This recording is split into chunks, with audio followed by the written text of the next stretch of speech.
Hello, everyone, and welcome to Irenicast. We are the podcast that on the first and third Tuesday of every month brings to you perspectives on theology and culture from a post-evangelical lens. This week, I had the pleasure of sitting down with Okwu and Jenny Booth Potter, two of the co-hosts of The Next Question. The Next Question is a web series dedicated to conversations around racial justice. During the course of the conversation that you're about to hear, we talk about the production and the content of this amazing web series. And if you want to check it out yourself, which I highly encourage you to do, and I will highly encourage you to do throughout the conversation, you can go to the show notes at irenicast.com/160. And there you can find ways that you can connect with Chichi and Jenny and all the things that we talk about, including the guests that they've had on their show. And in the past, we were able to have Austin Channing Brown on the show to talk about her book, which was a major inspiration for this web series, The Next Question. And you can find the information on that particular episode and her book also in the show notes at irenicast.com/160. In the show notes, you also find various ways to support the show if you'd like to hear more content like this, where we're reaching out to wonderful voices in our space. So without any further ado, here is my interview with Okwu and Jenny Booth Potter. Yeah, it was really good, and I'm really excited to sit down and talk to both of you. So thank you so much for coming on the show and agreeing to this interview. During the course of watching The Next Question, I really appreciated all the conversations you had and the guests that you had and everything like that. But one thing that I felt was a little lacking is I didn't get to know the two of you very much. So maybe just as kind of we get this conversation going, if you want to tell me a little bit about yourselves, what are you doing? What's the day job, so to speak? Yours is more exciting. Go first. That's not true. Well, no, I'm pretty new into a new role, but I'm an executive director for a nonprofit that focuses on maternal and child health policy issues. So we're working to better the health of women and children in the state of Illinois. So that's what I do every day.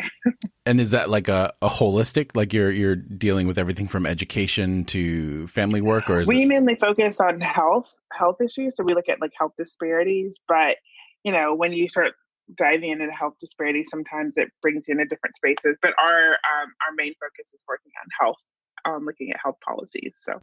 And you're in the Chicago area, is that correct? Yes, I'm in Chicago. Yeah, but our organization is statewide, but we're based here in Chicago. So. Okay. Mm-hmm. Wow. And Jenny, how about you? Yeah. So I am a creative producer. So I do film producing, and then I also actually do podcast producing. I work at a church in the suburbs of Chicago. You might have heard of it. It's called Willow Creek. Oh, wow. Okay. Yeah. So I don't know who's going to be listening to this. So that's about all I'm going to say about that. But they are my employer.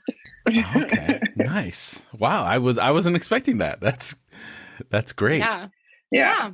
Yeah, we met through there being two of the women of color, Black women in the organization. And so we met there and kind of connected, and through that experience, that's what brought us together. But Jenny and Austin have worked together for a while. And so that's kind of our connection. Austin is like the joining factor here, but yeah, and I guess Willow too. So, yeah. Wow. And how long have you all been connected? Well, I met Austin in college. So I've known her for like 17 years. So I was on staff at Willow for about a year or two before she joined staff. But yeah, I mean, it's like, we're getting old. So it's been like 16, 17 years. I met her when I was 20. Yeah. And I guess, I don't know. Probably like 5 or 6 years I've known Austin, I think. Yeah. Something like that. Yeah. So then when the idea for The Next Question came up, just the aesthetic of it, I'm assuming it's really kind of a continuation of Austin's book. Where in the process did, being such good friends, it seems like it might have been just a natural fit in terms of if we're going to do some sort of conversational interview type show. You want to be with the people that you're comfortable with and that know the arena and know the work that Austin had already been involved in. So what was kind of the spark that started the show itself to kind of start coming into being? Yeah, I wish Austin was here because it was definitely like her dream. I want to say it was in like January that we started talking, and then really quickly after we had a couple of conversations. She was like, I talked to Chi-Chi and she's in. So from the get-go, it was really the three of us kind of on board, figuring out how to first fundraise, like how are we going to raise the money? Because I'm sure you might know that a podcast to produce is a lot less expensive than video production. Yes. So that was really the thing that kind of started our kind of team, was how are we going to raise the funds for this? And then really, what do we want this to look like? I think we knew what we didn't want it to be, but there were a lot of conversations about how do we have this feel different than other spaces that have been on the topic of race and racial justice. So that was really like the three of us just really over Marco Polo. I feel like a lot of our dreaming was just talking into Marco Polo at each other and making decisions. And yeah, there was a lot of synergy, but then sometimes one of us would say, what did we say, Chi-Chi? We usually co-signed everything. Dissent. Yeah. Yes. Yeah. But if you had a dissenting thing, like you could speak up. So it really felt from the beginning like a very organic evolution of how we wanted the show to be and the types of people we wanted to have on. Yeah, no, I think you hit it all. I think that, for Austin, it was the question of, am I going to do another book or am I going to do, something else? So Austin and we worked together a little bit during my time at Willow, and all of our conversations were really, and the stuff that we created was really around race and talking about reconciliation within the church specifically. And so those were conversations that we were used to having. But I think it was also, we had just gotten to a point where we were all just tired of having the same conversations over and over again, and really thinking about, okay, how do we come together and really try to talk about the things that we want to talk about in certain spaces? Because sometimes when you're doing this work, especially when you're working, just to be frank, with a lot of white people all the time, like you're answering the same questions over and over again. It's like, why is blackface bad? Why can't I say the N-word? And, you're always starting at like the 101 level, which is fine. And I think, there's spaces for that. But I think we were also looking for an opportunity to really just dive deeper into this. And I think it's probably more out of a sense of desperation. I think looking at the state of our world and our country and just saying, we've got to do something different. We can't just keep talking about, these like really surface level things. We have to start figuring out how to imagine something different. And I think for me personally, it was an opportunity to stop complaining about the things that I was really annoyed by, and start to think about what would I create, or what could we create together that would invite some people into something new. So I think it came from a lot of different thoughts and ideas and frustrations.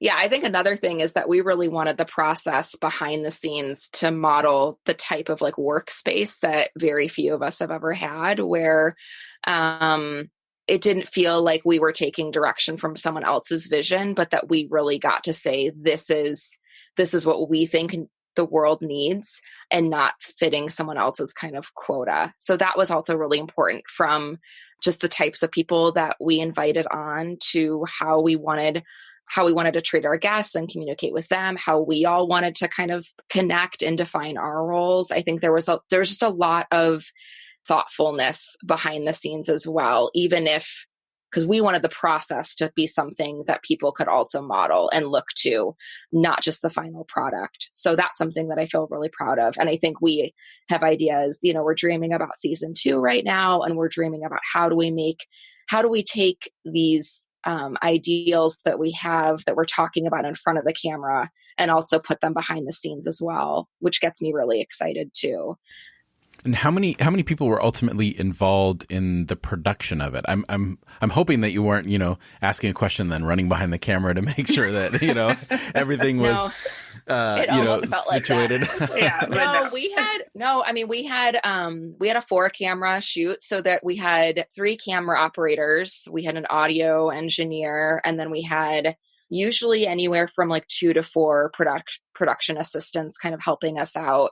We had a makeup artist. I don't know if we're supposed to talk about that. We just woke up like this.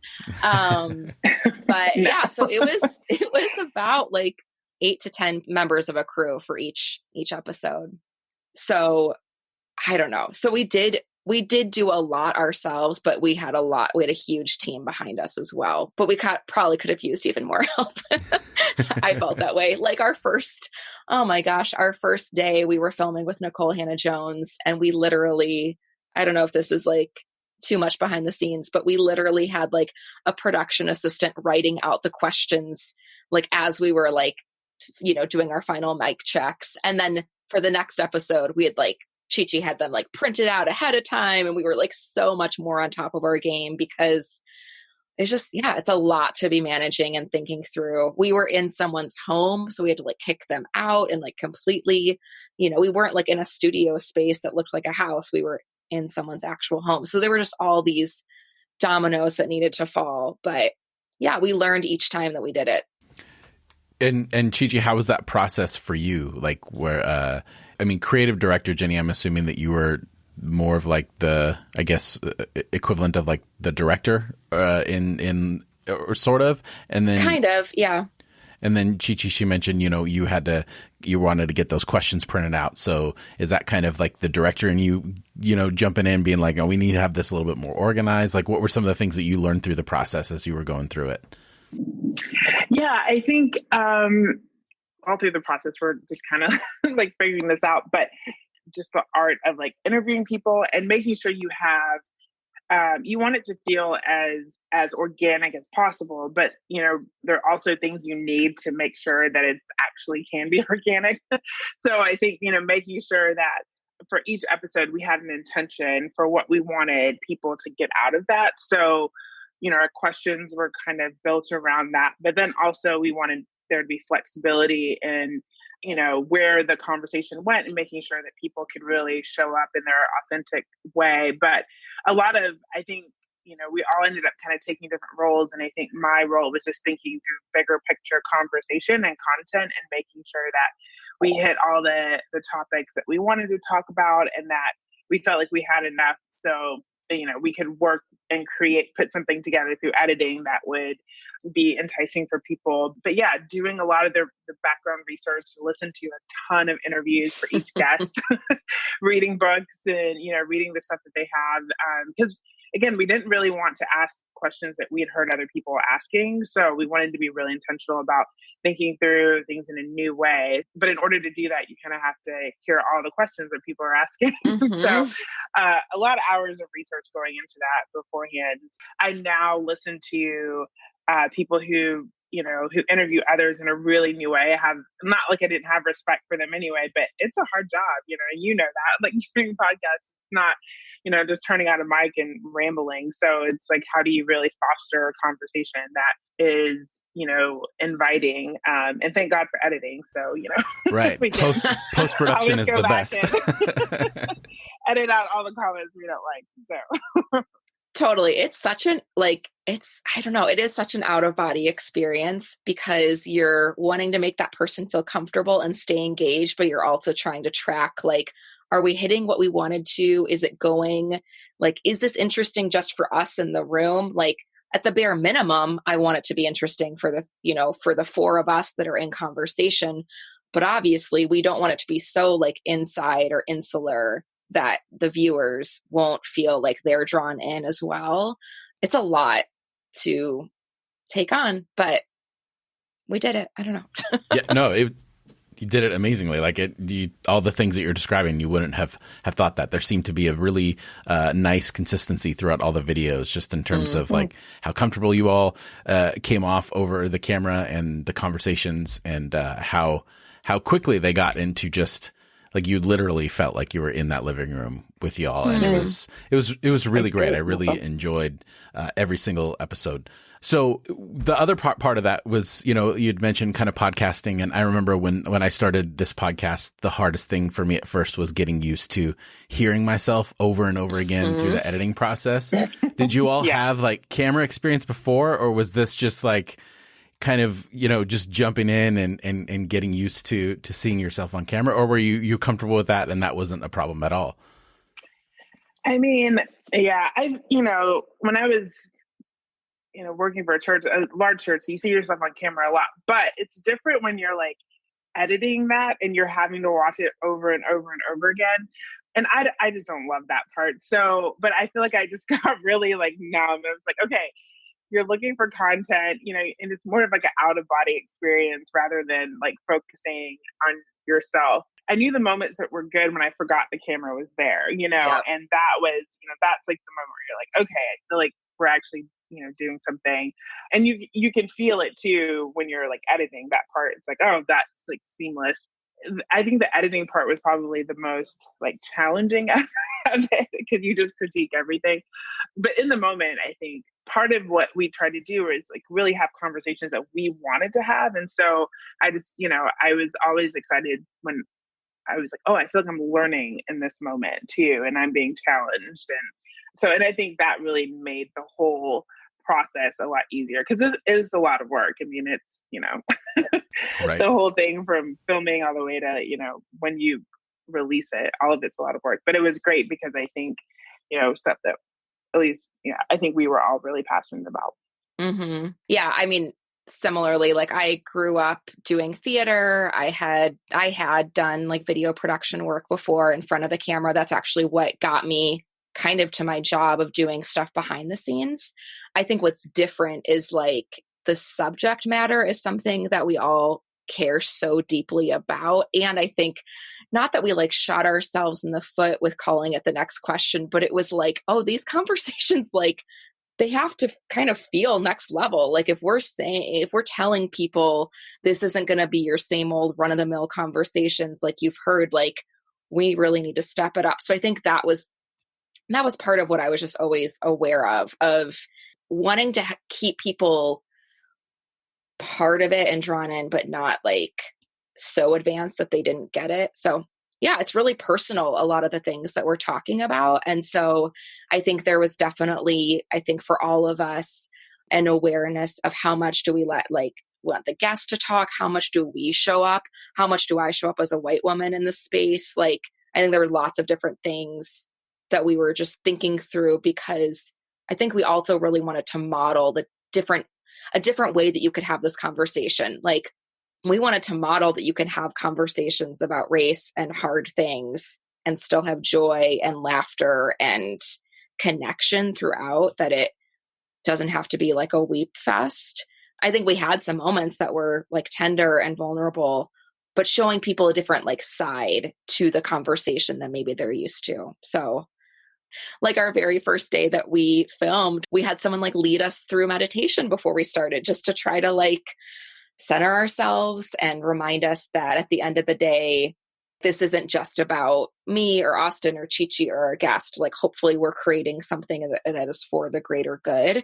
So I think that both like took some of the pressure off and then also adds more pressure. So maybe it just kind of, evens out. But I think the fact that the three of us were in it and are so connected to each other, there was a lot of that put us at ease. And that was something that I vividly remember having a conversation about, because originally it was only going to be two of us and then the guest, just based on how many cameras we had and the space that we were in.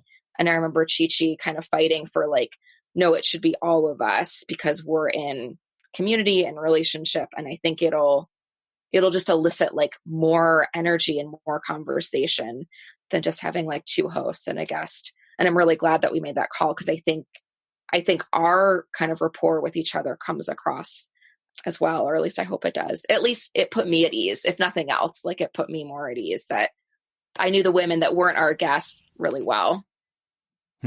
So then for the formatting, I noticed that, for the beginning of each episode, it's the three of you sitting down and you kind of introduce that. With that, it looked as though that happened kind of later. Was that an afterthought or was that to give yourself some time to reflect and you were planning on doing that kind of intro the entire time?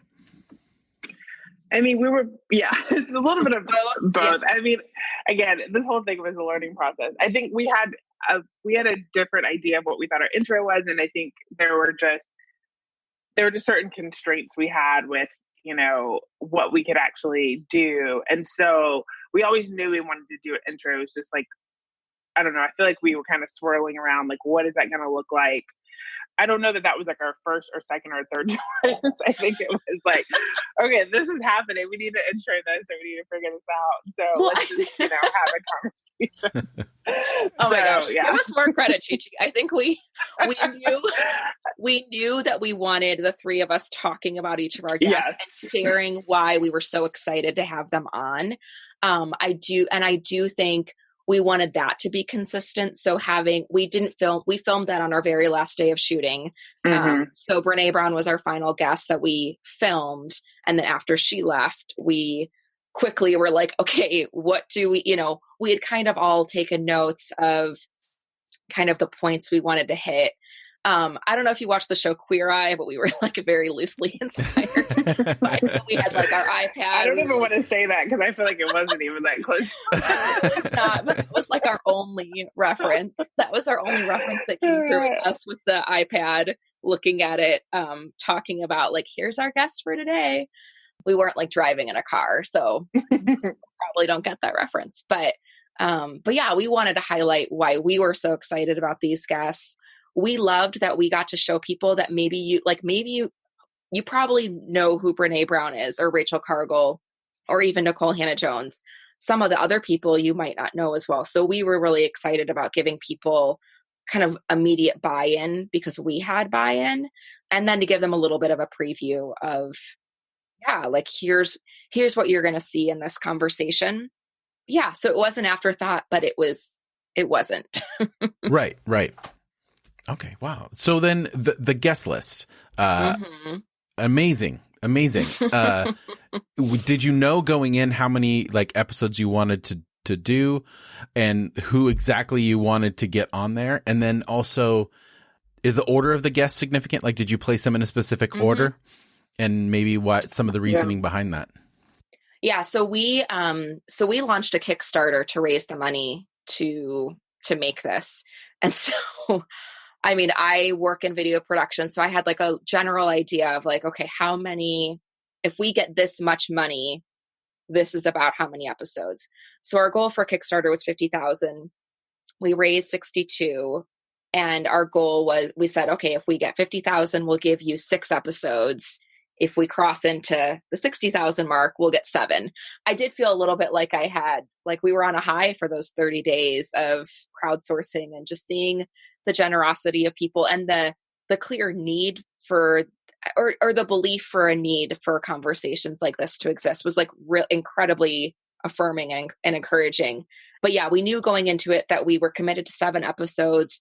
When we actually got into the filming and editing, we realized with one of our guests, we don't want to take any of this away. So we kind of cut him into 2 episodes, and yeah.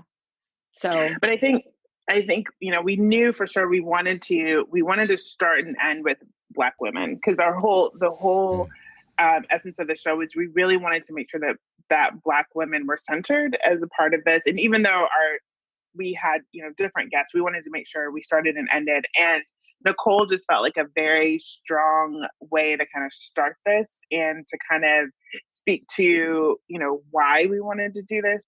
With her, we were able to really dive into some of the complicated nature of our education system, and just the amount of wealth of information that she brought in was just overwhelming. But then, we did have an idea of like, we wanted it to sort of build on each other in a way of like, I think our education system is one of those systems that's so broken and intentionally so. And I think for the most part, we can all agree that it's not great. And so being able to go from her into Andre and start talking about, how do we build movements? Like, what does it even mean to start to think about changing these things? And when we also felt like his talk was just really foundational. And then from there, we, got into other specific issues, but we really wanted to try to build a foundation for people, and that would help things that they could go back to and reference as we kept talking about different topics. We knew for sure we wanted to start and end with Black women, and for that to be the central voice. And again, we know like we live in an on-demand culture. People will probably pick and choose which episodes they want to watch. But if for some reason they decide to watch it in order, we hope that there's, they can actually be able to build off of that as well. So. And I think there's something too with like, Nicole Hannah-Jones, her This American Life episode was called The Problem We All Live With. The name of her book is The Problem We All Live With. I think there's also something that like, no matter where you are in the world, you have an experience with education, and with that, like, it's an institution that every single person has a story connected to, no matter wherever they are on the spectrum. If they were homeschooled to public school, to charter school, to private school, like, you have a connection. And to really start realizing, oh, that connection is racialized.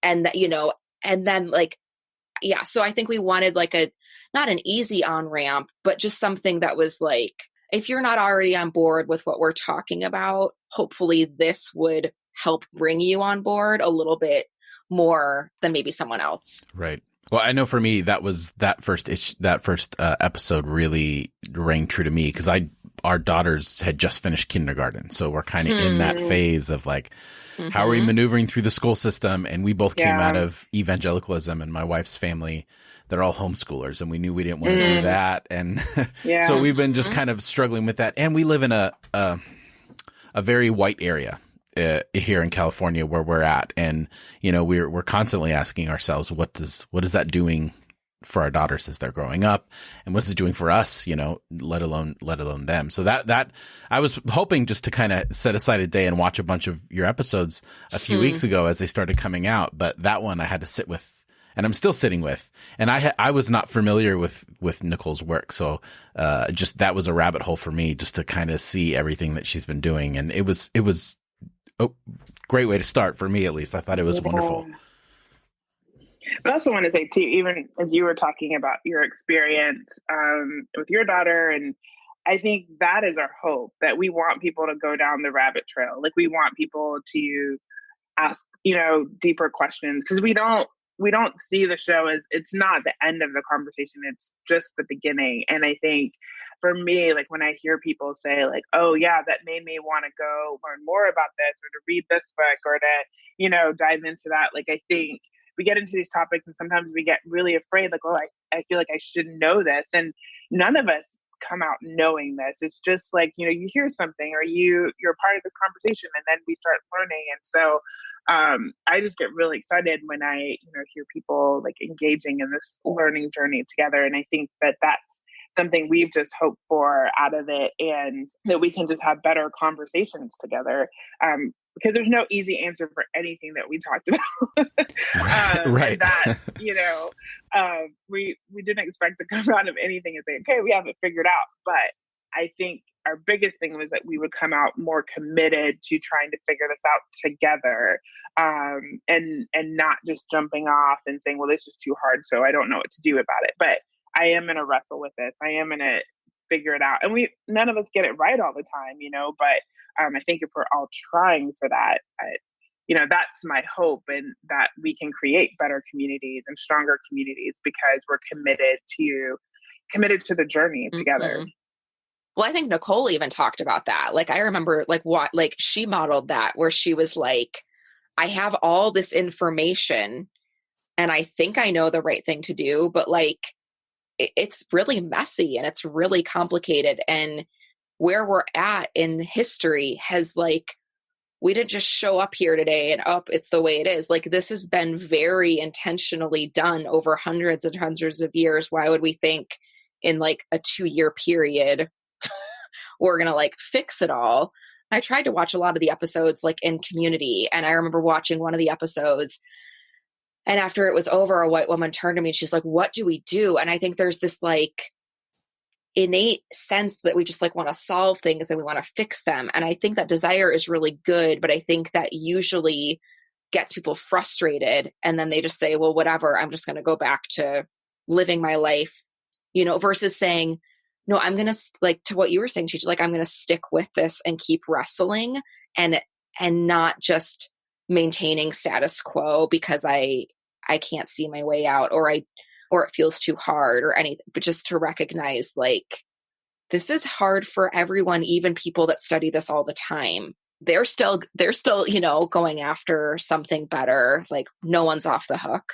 that was something really beautiful that I saw modeled, that I was really surprised to see, that it wasn't like, oh, all you dummies, like I have the answer. Like, why don't you just listen to me? It was like, yeah, this is hard. Like, this is complicated. And this is not, even if we know the answers, you also know human nature enough to know that people aren't going to do these things. So then what do you do? Like, but that doesn't mean it's not worth sticking with and figuring out how to fight for something better. And as you two were talking about that, like I was thinking exactly, you mentioned Nicola, and she was kind of that place where she's like, I don't know, I'm just here. And then followed up with Andre's like talk about how purposeful and strategic the civil rights movement was. And like, it felt like I don't think I realized at a time until you two were just talking, but it felt like, oh yeah, you know, you were left in that place, but then you were kind of given that next step to start thinking through like, hey, there is something that can be involved. There's something that can evolve from this frustration or sense of helplessness. And it was fantastic. It was really well done. We just need 3.5%. That's what I keep telling myself. Oh yeah. Oh, I think about it all the time.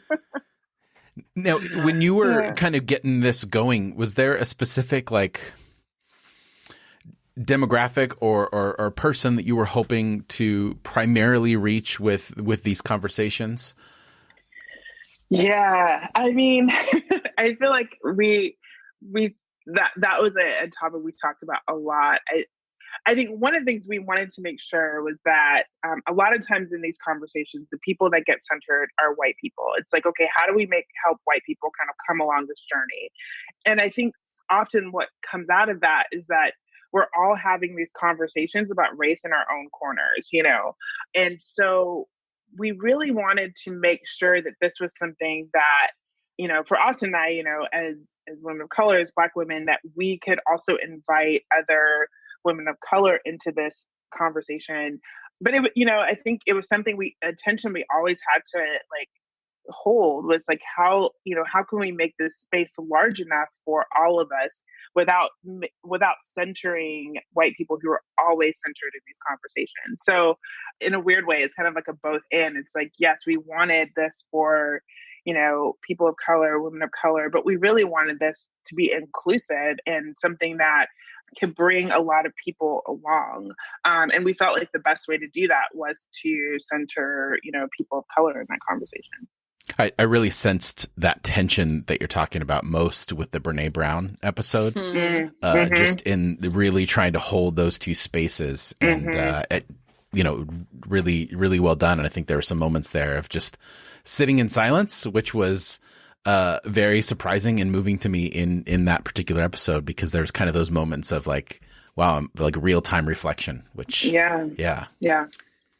we edited out a lot of, there were definitely longer spaces that just to keep things moving, we cut out. But yeah, it was, I think we knew, I mean, I do want to get back to your audience question, but I do think with that episode, we knew that we were that main question of like, who is your work actually for? And is it attainable for all people? That was really the crux of what we wanted to address with her. I mean, that was an episode you talked about, like how comfortable were you through or not how comfortable, but maybe whatever question you asked about, like being on camera.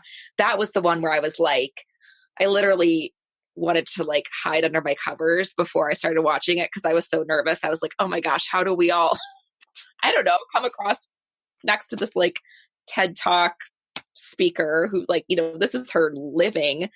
And I feel really, really proud of that episode and proud of the places that we went with her that I don't think she's had an opportunity to talk about anywhere else, at least not for the length of time that we really spent on the topic of can everyone live to their fullest self? Like, is that really possible? Because a lot of her work, her primary audience is white women. So that's who she's largely speaking to. And we basically were asking her questions that were saying, that's not who we're talking about. That's not who we're asking about. So it automatically elicits a different response. White people we're used to having things for us, you know? And so to have people like have to play catch up and be like, if you don't get that reference, you can look it up, or, you know, because other people, other cultures, other people groups have to do that too. And so if you're a little bit uncomfortable, or if you don't feel this is like exactly for you, we'll join the rest of the world, like, so I think that was an intentional thing too, of white people, you are more than welcome, but you are not the first priority here or the only priority here. I mean, I watched with white people. I watched with my white husband, who was not, sitting in the chair with me. And I feel like he didn't ever feel like, oh, this isn't for me, or like, I don't know, like was turned off by it. I think we don't give people enough credit sometimes. And they can, if they're interested in this conversation and really are committed to this work, then these are the types of circles they need to be sitting in. I mean, I don't know. How did you feel as a white man? Like, did you feel, to put you on the spot, I'm just curious, like, and you can edit this out because this is your show, but. No, we do. We try to cultivate awkwardness on our show and put ourselves in a place to answer tough questions. But for me, I think there would have been a place in my life where a lot of it would have been very difficult.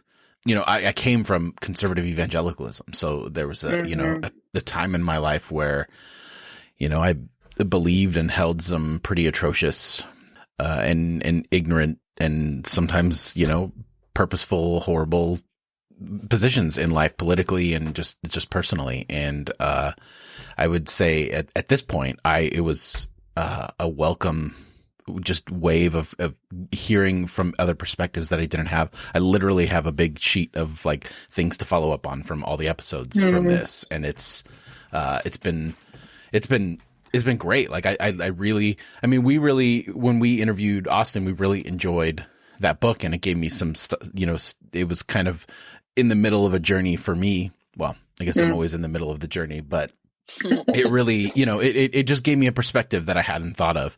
And I think that this video series, kind of took it to the next level in terms of like all the things that you were, expressing you were hoping were coming from this was just almost like I felt being placed in the middle of a conversation that was already ongoing. Yeah. But in like the best way possible, because it was bringing up so many things that I wanted to ask. But that idea of wanting to interrupt, but knowing, no, I can wait till later, because if I interrupt, then I'm losing this moment. That's what a lot of the episodes felt like for me. And I thought it was really, it was really powerful. And I thought it was, the production was just clean and straightforward, and it helped kind of me zero in on who was talking. And, I thought it was, so I'm super excited that you all were able to come on the show, and I could hear more about the work that was doing. And I'm really excited for our listeners that haven't had a chance to check it out to make sure that they do that. Yeah. Yeah. It's so great to hear your perspective. So thank you for sharing that. Anything I could do to. I know. I kind of want to see that list. So a lot of books, a lot of like articles, a lot of just like questions. Like, wait, they said this as if like it was this obvious thing, and I was like, I didn't know anything about that, and I know that my learning curve is large. I've gone through. I started with my bookshelf and realizing, wow, I have a lot of white straight guys on this bookshelf. Yeah. And then I started purging that. And then I started with my movie collection. I was like, man, I have a lot of white guy directors on here. I need to start. So it's been a process, and continuing to kind of broaden that perspective. Decolonize your bookshelf, decolonize your DVD collection. Yeah. Hashtag. Yeah. Yeah. That's cool. Absolutely. So, you talk about like, I think, Jenny, you mentioned earlier in the conversations, kind of that elation that happened as you were raising funds, and you're like, wow, this is like starting to take off. Were there moments that were tough? Like, what were some of the bumps in the road where you weren't sure if this thing was going to come together, or you maybe had more doubts at that moment than any other moments?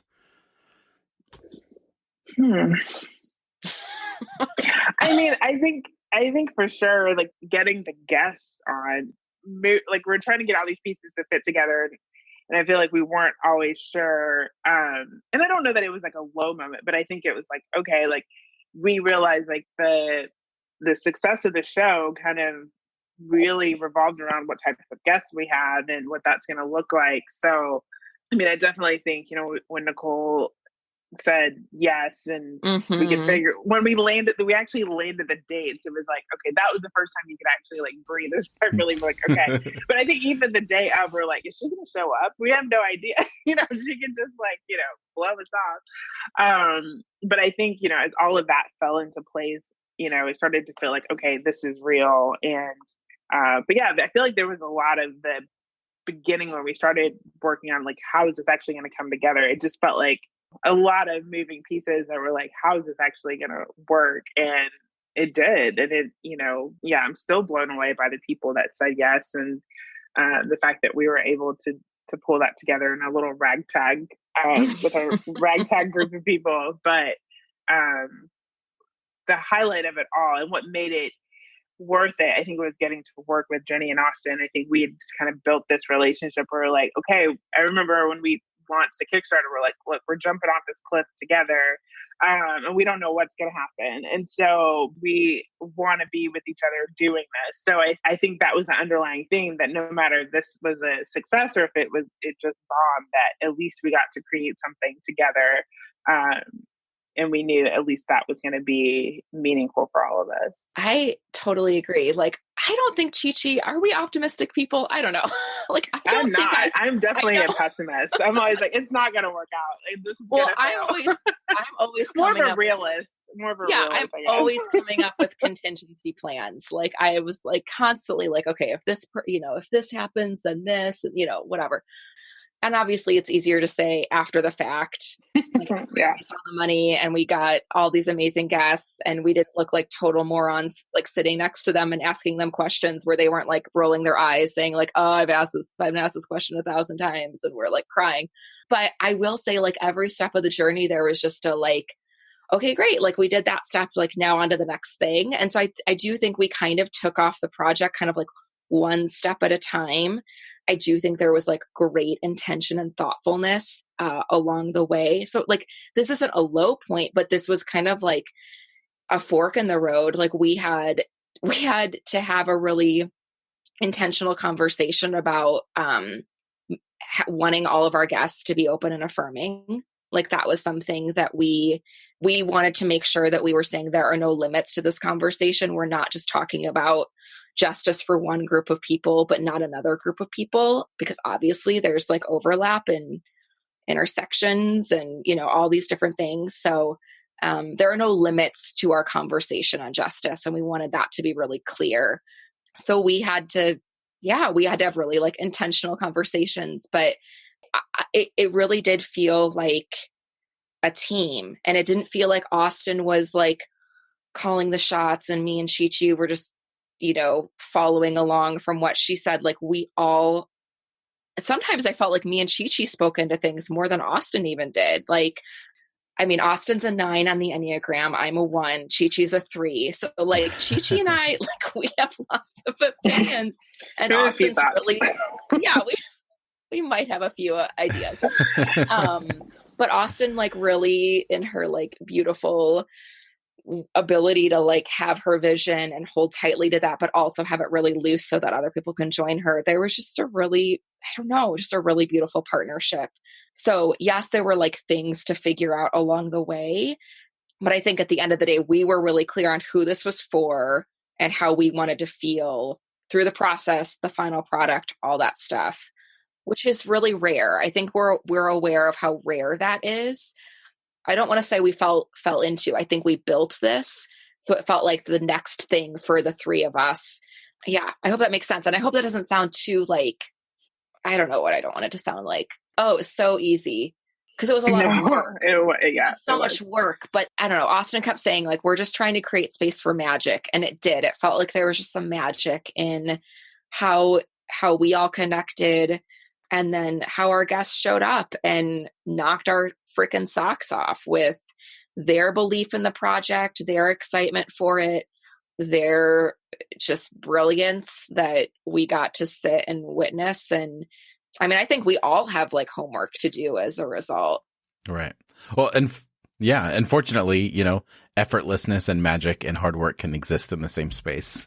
So Yes, that's exactly. that's good. That's good that it kind of all came together. I mean, that makes the hard work worth it, I'm sure, just to know that, well, there's something bigger happening that's beyond my control or what I can put into this. Wow, that's great. Is there anything in the process that surprised you? Like certain expectations that were kind of overturned as you went through the process? I had never really been through like the back end of the stuff, like, making sure like the final product was something we wanted to put out there. And the editing part of that is hard, and going back and forth and deciding what you're going to keep and what you're not going to keep. But I think I was just really surprised at how attached I was by the time we were like released it. And I was like, okay. And just how much, I not nothing can be perfect, but just how much I really cared about making sure that the essence of what we were trying to talk about came through to people. I don't know, like I don't have any kids, and I kept saying this, and Austin and Jenny did. So I was like, I'm so sorry. I know this is nothing like it, but it felt like, the closest thing I'll ever probably experience to having a kid is like, putting that out there and going through that whole process, which I know completely. It is not like that, but it's probably the closest thing I'll come to. But, just getting to the point where you're really like proud of that, and, piecing together that conversation and, putting that out in the world. And so I didn't think I would enjoy that part as much, but it was hard, but I also enjoyed it as, like being able to put out that final product. I think it felt like birth. Like as someone who's given birth twice, like I like the first. You can Sunday, say that I can. No, but I'm going to come alongside you, Chi-Chi, and say, yes, it was like giving birth. I mean, the Sunday night when our first episode released, I sat on my couch afterwards and I was like, I just felt like exhausted. This thing that we put out that had been so private or personal or something was now like for the world to see. And it was out of my control of what people were going to think of it. And there's no such thing as perfect, but I wanted it to feel as close to that as possible. What surprised me most in the process was how much I actually enjoyed the final product. How amazing I think our contributors, the content that they created and provided.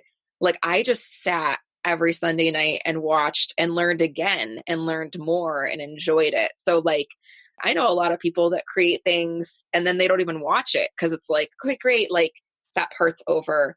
To feel like a creator and a consumer of the product, that, to put it in like, I don't know, really simplistic terms, but that it felt like, oh, this was created by me and it's for me. That's really amazing. And I'm getting so much out of it. And I'm excited to share it with people.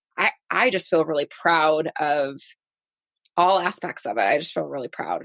So I am surprised at that. I'm surprised that I wasn't like, oh my gosh, this isn't up to my standards. Nobody watch. And how has the response been now that you're kind of on the other side of it? Was there a primary way that people were communicating you to let you know? Were you happy? Did you have any expectations in terms of like viewership and all that as well?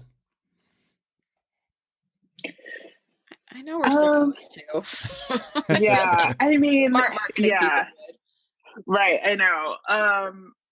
Yeah, I mean, the response has, I guess, been really positive. We've had a lot of people, like, especially like on Twitter, and even, yeah, I think on Instagram, those have been the main places where we've been really talking about it. But I think, for me, I like, those are great. Like the people I don't know, like who share stuff, but like my friends and family who've like watched it, and especially the people that I know, that they won't lie to me and they think something's terrible. So, and hearing their response and like, people really enjoying that. But, it's like what I said earlier. I think, when people say, this made me want to learn more, or I felt seen in this, like, when there are Black women that say, I felt seen in this moment, it's like, oh, okay. Like it could just be like one person and I feel like really confident.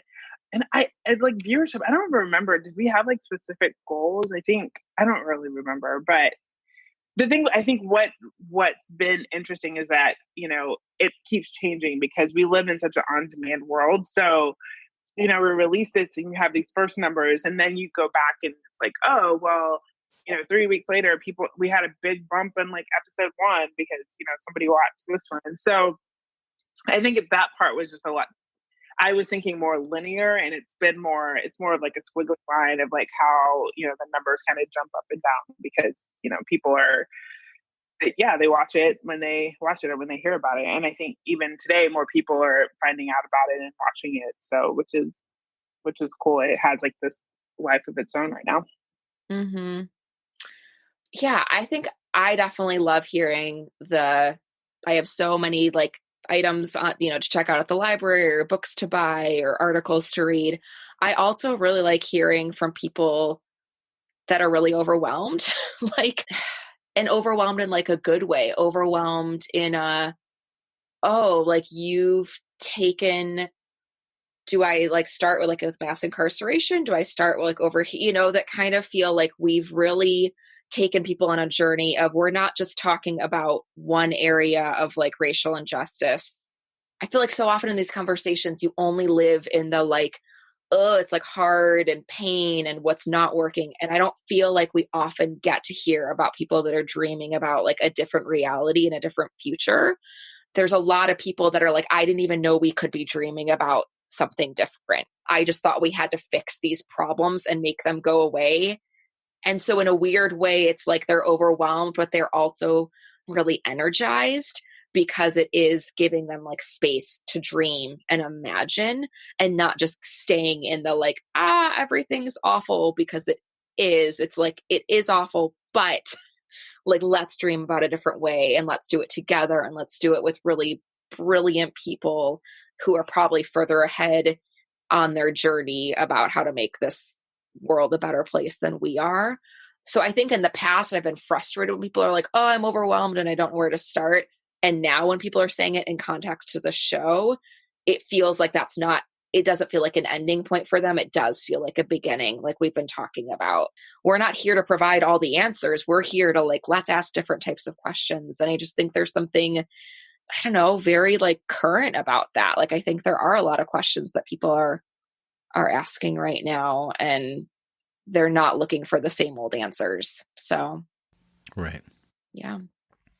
So you sort of hinted at it, and I'm sure that you're just taking your deep breath now that the first season is over, but it is season 2 at this point a maybe, or are you not allowed to talk about that, or I mean, we definitely want to do season 2. I think we can say that. I think we're trying to figure out just everything about that. So we're going to spend some time kind of dreaming and thinking and figuring out what that would look like. I think there's still some resources I think we'd want to create around season 1 too, and helping people go deeper. Mm-hmm. So now that we have some space to breathe a little bit, I think we'll, start to kind of think through that. But we feel really excited about what we've done, and we want to see like, okay, what does it look like to keep maybe creating that? And so I think that's about all we have right now. There's no season 2 premiere date. Right. I mean, I think maybe this kind of goes back to like the learnings, but we wrapped our final episode September 5th and we released our first episode October 6th. So that was like, and then we were releasing them every single week. So our post-production timeline was like very, very quick turnaround. And so almost all of our energy was going into making sure that this content that we are sharing is great, as like, that was where all of our energy was going. And I do think in hindsight, we're realizing like, like people are going to, hopefully this keeps spreading, hopefully word of mouth, hopefully people keep posting about it and sharing about it and finding it through different, avenues. But I think in 2020, we're dreaming about how do we cultivate more of like a community around season 1, and what are other resources that we could be providing? How are we kind of more present and coming alongside people in their journey, not just getting episodes released? But we definitely like will text or email each other and be like, what if this person was on season 2? Oh my gosh. So we're definitely dreaming about that as well. But it is like after you've had your first kid, right? And people immediately are like, so when's your second? And we're like, wait, we just we just finished this yesterday. Like, can we like live in this? And I'm not pointing that at you, obviously, but just we really want to kind of get as much out of season 1 as we possibly can, because there are a lot of people that maybe showed up and were like, I'm drinking from the fire hose. Like, could you help me with a little bit more of an on-ramp? And then there's other people that are like, okay, I'm fired up. What do I do? And so we want to help. We want to come alongside people in their journey Right. as well. But hopefully season 2, 2020, we would love to be able to officially announce that. But. That'd be fantastic. Now, is there any guests that you were hoping to get for season 1 that just didn't work out, or and then maybe for season 2, or it just wasn't in the cards at this point? We really were hoping Michelle Alexander was one, who wrote the new Jim Crow. That was one. She was at the top of our list. And then Roxane Gay. Yeah. Yeah. Mm-hmm. Those were 2 other women that we were really hopeful. But I actually I love our first season lineup. Like I look back and I'm like, there were no mistakes. Like that felt like the right people at the right time. But Roxane, if you're listening, that'd be awesome. That'd be awesome for us to know that she was in our audience.